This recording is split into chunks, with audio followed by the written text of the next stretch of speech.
সালামু আলাইকুম রহমতুল্লাহ। মাননীয় প্রধানমন্ত্রী সাথে বাংলাদেশের অর্থমন্ত্রী বাইফুত পাপ্পা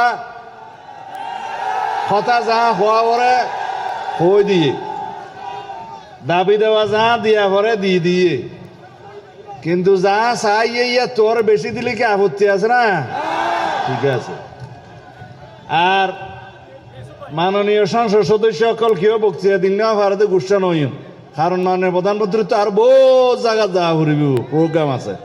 আইও কথা নহইতেও চাইলাম তে হদে তুমি সিডাঙ্গে মানুষ দুই নহইলে তুই তারা গুসু একথা লাই এডে পর্যটন স্পট খোয়াকা হওয়ার পর্যটন স্পটও কি দেন না লবণের ন্যায্য মূল্য পাওয়া শুরু করছে ইনশাআল্লাহ। মাননীয় প্রধানমন্ত্রী অচিরেই ঘোষণা করিব ন্যূনতম দাম ৮০ হলো ৭০ পাইব আন্দাজ করি তেজ্য বাংলা। আচ্ছা,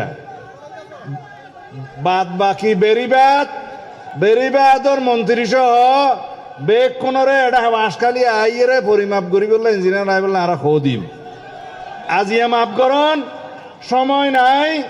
বাঁশখালীর উন্নয়ন যা যা করা পরে মাননীয় প্রধানমন্ত্রী করিব। লোয়াগারাও তো সাতকান্যার আর বড় ভাই শাহজাহান চৌধুরী জামাতের এমপিরি এডো কিছু ত্রাণ সামগ্রী দিয়া যাইব আনলে হবে তো বাঁশখালী দিও বা আনা মানুষ না দিয়া যাইব।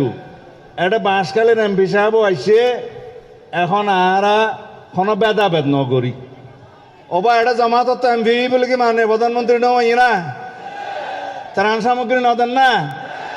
আর নেতা বাংলাদেশের মানবিক নেতা, গরিবের নেতা, এদেশের উন্নয়নের নেতা। ইনশাআল্লাহ কোনো বৈষম্য নহব। খুদা হাফেজ। আই আহ্বান করি মাননীয় অর্থমন্ত্রী জনাব আমির খসরু মাহমুদ চৌধুরী আইয়ের দুই কথা হন।